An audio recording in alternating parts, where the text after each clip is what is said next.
जय जय बुंदेलखंड साथियों, अभिवादन स्वीकार करें। मैं हूं आपका दोस्त नसीम और स्वागत है आपका बुंदेली विरासत कार्यक्रम के रेडियो संस्करण में, जिसमें आज चर्चा होगी महोबा के शूरवीर योद्धा आल्हा और ऊदल के पूर्वजों की कहानी की। कि कौन थे आल्हा ऊदल के पूर्वज और कैसे वह कालिंजर से महोबा के दिसरापुर में आकर बस गए। इतिहासकार बताते हैं कि दिल्ली के शासक पृथ्वीराज चौहान को कई बार युद्ध में धूल चटाने वाले वीरभूमि महोबा के अजय योद्धा आल्हा और ऊदल दोसर देव बनाफर के पौत्र थे। बताते चले कि कालिंजर के समीप कोहरी ग्राम के दक्षिण में एक नदी के तट पर नंदर नाम का टीला था, जहां पर आल्हा ऊदल के पूर्वज दोसर देव नाम के विख्यात बनाफर निवास करते थे। इतिहासकार बताते हैं कि एक बार दोसर देव स्नान करने पास की नदी में जंगल से होकर जा रहे थे, तभी रास्ते में दो जंगली भैंसे लड़ रहे थे, जिसके कारण एक युवती जो सिर पर पानी के घड़े लेकर अपने घर वापस लौट रही थी, बड़ी देर से उन भैंसों के हटने की राह देखती रही। लेकिन जब ये भैंसे न हटे तो उस युवती ने अपने घड़े नीचे जमीन पर रख दिए और बारी बारी दोनों जंगली भैंसों को रास्ते से उनके सींग पकड़कर हटाकर वहां से भगा दिया। ये सब दोसर देव दूर खड़े देख रहे थे। भैंसों को हटाकर वह युवती अपने घड़े सिर पर रखकर अपने घर पहुंच गई। लेकिन दोसर देव के मन में उस वीर युवती की तस्वीर उतर गई और दोसर देव उस रूपवान और बहादुर युवती की खोज में निकल पड़े। काफी खोजबीन के बाद पता चला कि वह युवती अहीर ग्वाला जाति की है और उसका नाम कोयली है। दोसर देव ने कोयली के पिता के सामने कोयली से विवाह करने की इच्छा प्रकट की तो कोयली के पिता मान गए और बनाफर कुल के दोसर देव से अहीर कुल की कोयली का विवाह संपन्न करा दिया।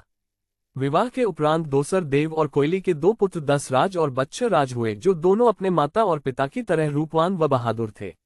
दोनों पुत्र धनुष विद्या और घुड़सवारी के साथ तलवारबाजी में निपुण थे। दोनों भाई एक बार जंगल में शिकार के लिए गए, जहां दोनों की मुलाकात महोबा के राजा परमाल से हुई। राजा परमाल ने दोनों की वीरता को देखकर उन्हें महोबा आने का न्योता दिया, जिसे दोनों भाइयों ने स्वीकार कर लिया और राजा परमाल ने महोबा के दिसरापुर गांव की जागीर दोनों भाइयों को दे दी। बताया जाता है कि उरई के राजा माहिल की दोनों सगी बहनों का विवाह इन दो वीर भाइयों से कराया गया था। दसराज का विवाह देवल और बच्छराज का विवाह जसखान से हुआ, जबकि माहिल की सबसे बड़ी बहन मल्हना का विवाह राजा परमाल के साथ और सबसे छोटी बहन अगमा का विवाह दिल्ली के राजघराने में हुआ था। बताते चले कि दसराज और देवल से आल्हा और ऊदल का जन्म हुआ, जबकि बच्छराज और जसखान से मलखान और सुलखान का जन्म हुआ। ऊदल के जन्म से पहले मांडवगढ़ के राजा करिंगा राय ने छल कपट से दसराज और बच्छराज की हत्या करके उनका सिर पेड़ों पर लटका दिया। आल्हा, ऊदल, मलखान, सुलखान, देवा, लाखन आदि वीरों ने चाचा ताला सैयद के संरक्षण में युद्ध कला में निपुणता हासिल की। युवावस्था में जब आल्हा ऊदल को अपने पिता और चाचा की हत्या का पता चला तो उन्होंने मांडवगढ़ पर हमला कर दिया, जिसमें करिंगा राय मारा गया और दोनों भाइयों ने अपने पिता की मौत का बदला लेते हुए करिंगा राय का सिर काट लिया और अपनी मां देवल देवी और मौसी जसखान देवी के पैरों में अर्पित कर दिया। आल्हा ऊदल ने अपने गुरु चाचा ताला सैयद के गुरुमंत्र से 52 लड़ाइयां लड़ी और सभी में विजय हासिल की। आल्हा ऊदल की वीरता के किस्से आसपास में मशहूर हो गए, जिससे राजा माहिल को बड़ी ईर्ष्या होने लगी और उसने राजा परमाल के कान भरकर आल्हा ऊदल का देश निकाला करवा दिया। माहिल ने दिल्ली के राजा पृथ्वीराज चौहान को आल्हा ऊदल के देश निकाले की खबर दी और उसे महोबा पर आक्रमण करने के लिए उकसाया। आल्हा ऊदल को कन्नौज के राजा ने अपना मेहमान बनाकर रख लिया।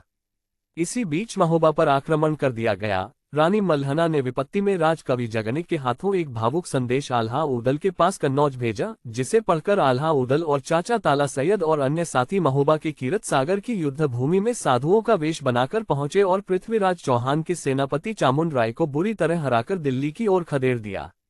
साथियों, ये था महोबा के शूरवीर योद्धा आल्हा ऊदल के पूर्वजों का संक्षिप्त इतिहास। अब दीजिए अपने दोस्त नसीम को इजाजत। जय जय बुंदेलखंड।